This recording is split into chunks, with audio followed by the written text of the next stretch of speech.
Hey team, hope you're doing well. Tom Miller down here in Orlando at the John Maxwell International certification here.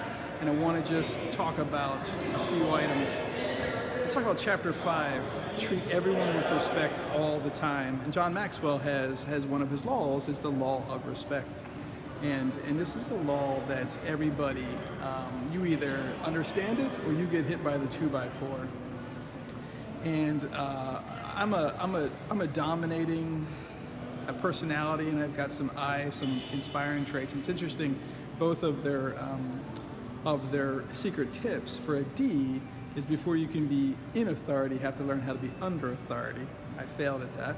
That's why I started my own company. And the I's, it's important to be. It's nice to be important, but it's more important to be nice. And I feel those two characteristics I really struggled, were a big part of my struggles as a principal. And one story that I really thought about as I read this chapter was a story about a teacher at our charter school. And he was very well known, probably influenced, a good 75% of our 800 students through his chorus and musical programs. And he made a mistake, and he had some issues legally, and he could no longer work for the organization. And on his way out, I let him know that no matter what, I would make sure that his legacy stayed strong, and nobody would ever understand the true reason of him having to leave. But what I didn't tell you is that the 3 years that we were together, we always didn't have the best relationships in terms of expectations, in terms of being a team player.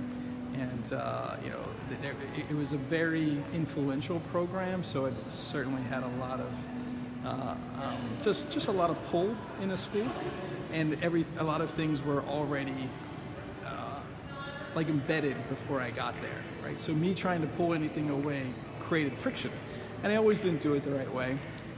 I was young and mature.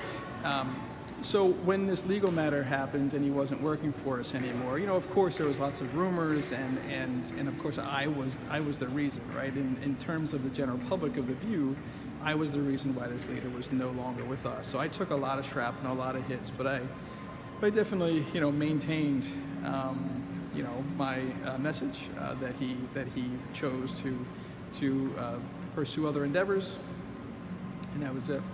So through that, there were some communications between he and I in terms of he had heard some rumors and about what was the rumors about him.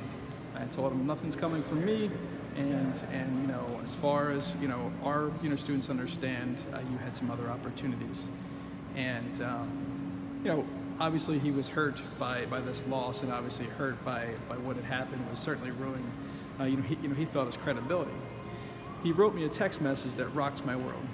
He said, "It's a shame that something like this had to happen for me to know that you cared about me." That was the message that he sent me. That it was a shame that something like this, so dramatic, had to happen for him to have the understanding that I respected him as a human being. That was hard to take for me, right? Because at first I was like, who is this guy? You gotta be kidding me. I've always done everything. I've done so much for him. But until I looked in the mirror and realized that, how I was part of this problem, how I did not build that bridge, that leadership bridge, and respect him, in his mind, that was a huge issue. So I want to ask you, as whatever your role is in the organization that you are, how are you following the law of respect? How are you taking the time to get to know your colleagues? How are you taking the time for those employees that you may have some clashes with in terms of philosophy or strategy? Are you making sure that you're coming around and closing that accountability loop in terms of we're all in this all together? And that's something that I lacked. And that message will haunt me forever in terms of that's how I was being perceived as someone who did not respect him. So, Todd Whitaker tells us, he teaches us, respect everyone.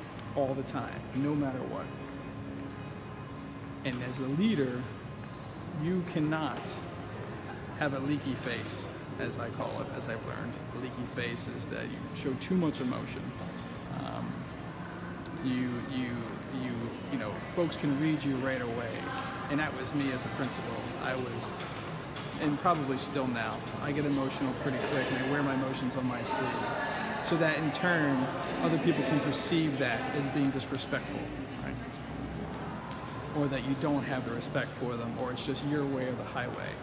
So I encourage you to take a look at those, your body language, your tone of voice, your actions towards specific students or specific colleagues or folks that you lead, and make sure that you take that time to continue to build that bridge, no matter what, and continue to treat everyone with respect, because the more that you treat others without respect, your best people, your superstars, are watching all the time.